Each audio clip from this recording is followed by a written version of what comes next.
Hey guys, I'm going to try to do a video to explain the proposal. Earlier today, I realized that somehow in posting the week 9 and the week 10 assignments, the proposal information, I don't know if it got deleted or what happened. It's been kind of a crazy couple of weeks planning for all of the work from home and isolation things that are going on with all of us. So I don't know what happened. So what I've done, I sent an announcement and an email, and I'm moving the reviews for the groups for the peer review. They will be done by Sunday. So I sort of moved it all the way up till Sunday. If you've already done it, that's fine. You can always go back and post another one if you want to, or you can just ask me questions. And then the reviews, so you're going to post by Sunday your paper. Then the reviews will be due by Tuesday. So if you already start seeing some posts, go ahead and do the reviews if you have time. That would probably be the best way to handle it. I also opened a cyber cafe, and that's in the discussion board. And I just sort of asked you guys to load in some suggestions for how to make some of this easier. Online classes are often a little bit challenging, or different people learn differently. So I just thought, let's have an open conversation. I'm stuck at home now, and let me just help you. Okay, so for this video, I'm going to go back to the proposal. So to start with, I'm just going to go over the assignment with you. And this is the proposal assignment. Okay, hopefully it'll pop up. Okay. See if I can move it a little bit. All right. So with the proposal assignment, people generally write proposals to ask for something or to convince someone to do something. Sometimes you may be in a career where you're asking people to spend money. Sometimes in all of our careers, we're asking for permission to do projects. In school, oftentimes your proposals are written formal documents, and a proposal can be an argumentative proposal where you're arguing a point, proposing a solution. In this case, that's what we're doing in this class. You're proposing a solution. You should have already thought about your claim, which is the solution to the problem you've been researching all semester.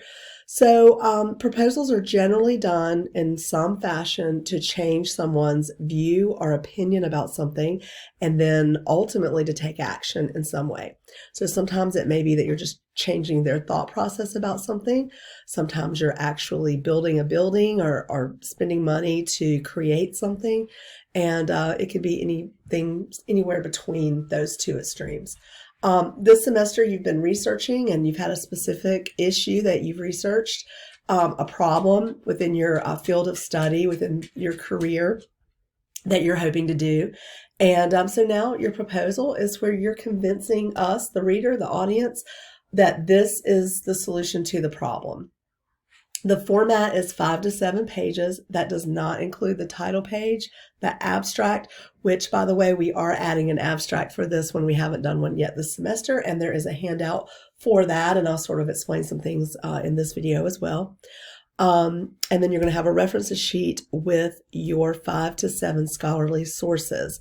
So you've already done 10 sources on your annotated bibliography, and you may have added to those along the way, and you're welcome to add to those with this paper if you would like, but you should be coming into this paper with at least 10 sources to choose from. Everything will be in APA formatting. That includes the in-text citations and the cover page, abstract, everything, and the citations on the references sheet.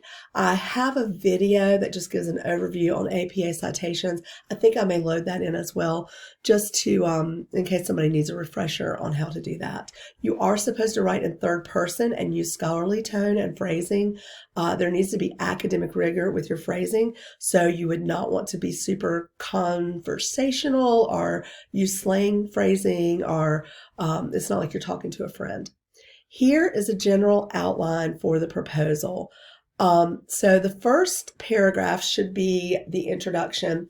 I'm okay even if you have sort of a basic introduction that moves into the claim-related introduction. So some students do choose to write 2 paragraphs from this, sort of like an introductory getting the idea established, and then sort of an introduction to the claim.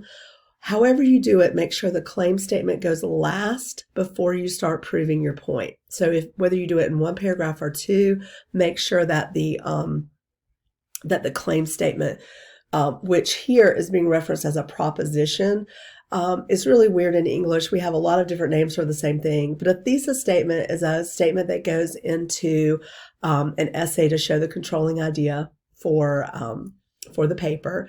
A claim statement is a statement that claims something, which is basically just a little bit of a heightened thesis statement. And then a proposition is really the proper term for a proposal, because you're proposing something, you're making a proposition. But whether you're calling it a proposition, a thesis statement, or a claim, it's all the same thing. There should be one sentence that clearly, specifically, and concisely states the solution to the problem.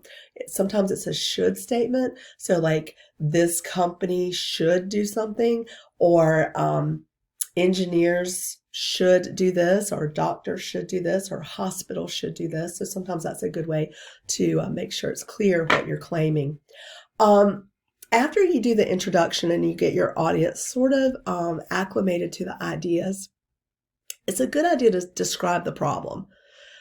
With that, you just maybe want to give some background, some foundation to the problem and to the industry in which you're solving that problem. So that usually comes right after the introduction. Then you're going to present the solution.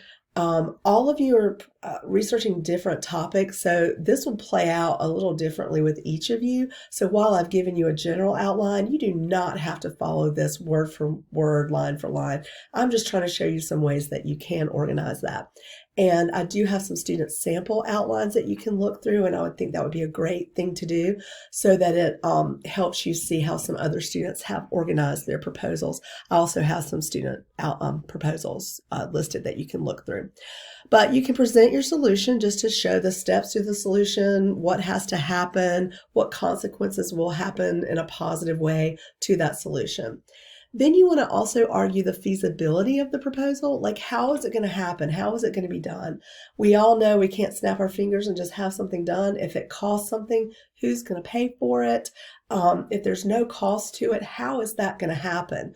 So I had a student years ago, and she sort of saw the problem of nurse burnout as what she wanted to research. And then her solution was that hospitals should supply a room somewhere in the hospital, or even if they could, every few floors, to offer a self-care room so that nurses could go and maybe have some chairs to relax in, some soft music, some things that they could sort of regroup and de-stress. And there was a lot of research that showed that worked to help nurses kind of de-stress, and it kept them in their careers longer. So even though they weren't having to build something to get these rooms, she had to show the feasibility of where they would find the room in the hospital.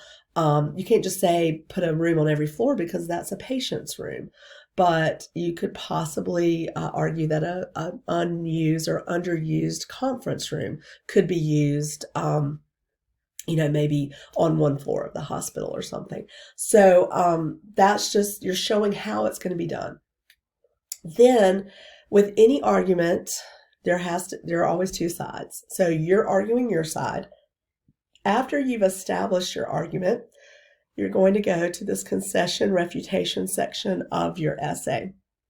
In the concession and refutation section, you need to concede the most obvious point, or if there are 2 points that are obvious, from the opposition. So if I was using the example of the de-stress room, the room where nurses could go to relax, probably from the opposition clearly would be the fact that hospitals do not have a lot of space that's free that could be used for that. Most hospitals, they have a big need for patient rooms. There's not a lot of space and real estate that they can use just to open up a self-care room. So that would probably be the most obvious thing. Also, there would be a slight cost for buying new furniture or for supplying things to the nurses in this room. So you would have to maybe show that would be something that hospital administrators may not be on board to do.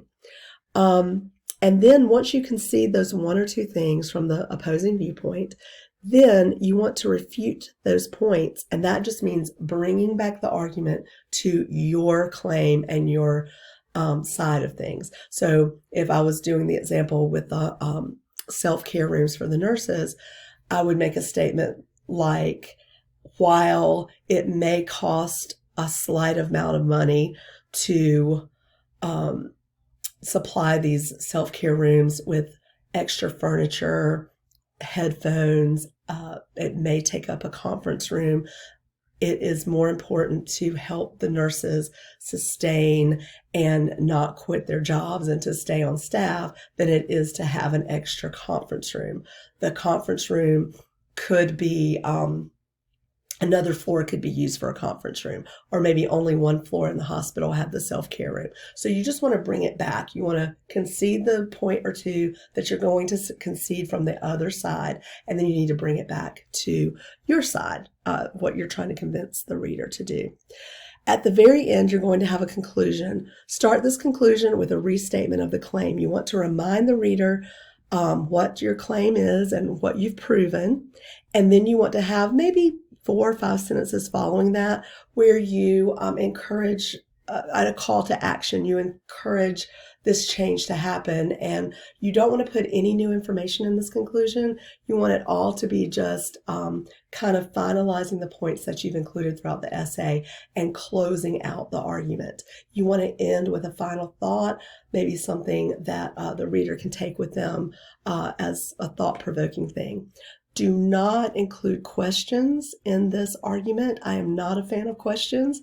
I think it weakens an argument. If you have questions and I'm the reader, I don't have the answers because I have not done the research. So you need to avoid questions and only do statements. So when I put on their call to action, I would not want to see something like, now that you've read this paper, don't you want to spend some money on this or something? That's not what this is all about. This is not a commercial. So you want to show that you are the authority on this topic and that you've done the research and that's the solution to it.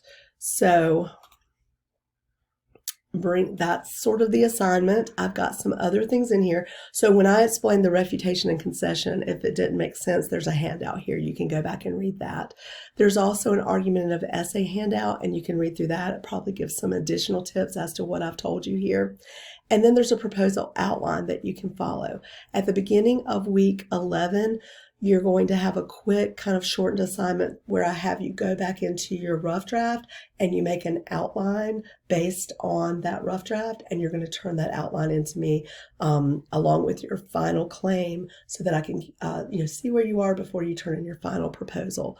So that'll sort of be at the beginning of next week, but I went ahead and put the information in here in case you want to go ahead and work on it, or if it would help you write your rough draft. So there's a bunch of stuff in here. There are student samples you can look through. Here's how to write an abstract.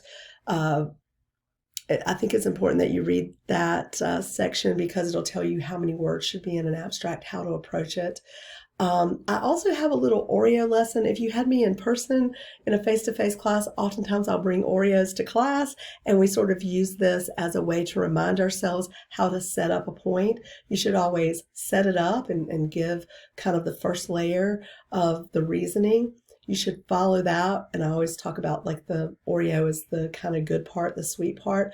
You'll follow up the setup to a point with a quote or a fact or a statistic, something very meaty and good that fully proves the point. And then the second part of the cookie, the last cookie, the thing that holds it all together is your explanation. So for every point you make in your proposal, or really any essay you write that has research or reasoning to it, always use that kind of sandwich or Oreo lesson mentality. Set it up, give the fact, and explain it. So don't just throw a quote in there and expect me as the reader to be able to understand what you mean by what you're writing. Here are some sample proposals, some APA formatting links, and then I've linked you to Purdue as well. Quickly, I'm going to look at a proposal with you. It's a little slow. These 3 sample proposals are from the department. These are not ones that I particularly graded. these top proposals, and if I have time, maybe towards the beginning of next week, hopefully over the weekend if I have time, I may try to throw in some more samples for you to use, but this is a good 4. So, I mean, you've got something to look at. A couple things formatting wise that I'll show you. Come on, let's see if we'll move it. You're going to have a running head, and this one actually is in the wrong formatting. The student made an A on the paper, but this was a slight mistake. This should be in Times New Roman. When you first do the header, make sure you do it as a page number. If you think you might want a video on how to format all of this, I'll be glad to do it and show it to you. Pop that into the Cyber Cafe as a suggestion, and I'll do a formatting video. But this needs to be in Times New Roman. You're going to go in and you're going to insert page numbering, and then you're going to have to change the font of the header. Then you'll go down and you'll have a title on your title page. And then you have an abstract. The abstract has to be on its own page, and it's the second page. So that goes before your actual essay. And in the abstract, you just give a quick summary of your paper. Write the abstract last always. So the abstract shows a summary of what's been written. You can't write that first because you don't have anything to summarize. Then go to your first page. Another mistake the student made is there should be a title right here. So make sure you put a title on your first page. The first page of your essay. So the student has gone through and argued the point. This was an engineering student that wanted to go into construction management, I believe. And so he argued the fact that home buyers and home builders should invest in energy efficient equipment so that they can save money over time with their investment. So that's sort of what he was arguing, which this is a very good paper, and he supplied a lot of good proof for that claim. And I'm sorry to go by so fast, but I wanted to go to the end and show you the references sheet. So bear with me just a second as I go down. Here's his references sheet.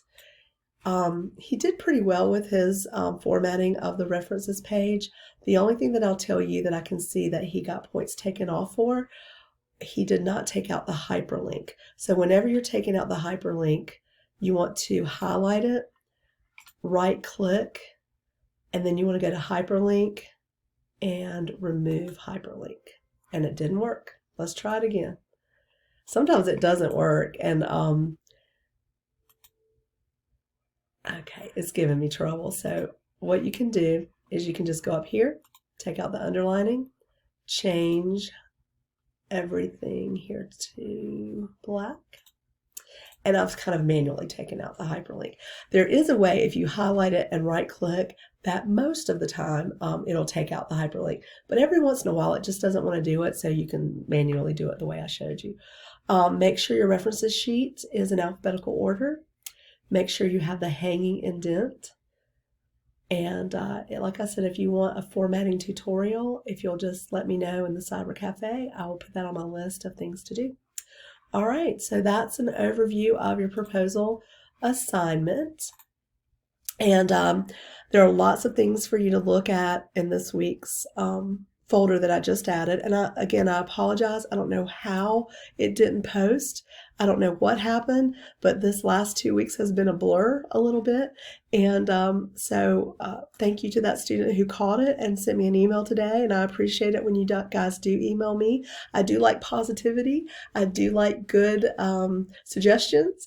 And I try to stay in a positive mindset, and I try to give you everything I have to give you. So if there's anything that you can suggest, I even put in there Zoom or Skype meetings. If some of you are interested in that, I could try to set up a time and I can invite you to the meeting and we can do it in real time. So if that's something that would help you and you just want to have a time to ask questions, I'm happy to do that. Let me know. So I look forward to hearing from you, and I hope this video helped.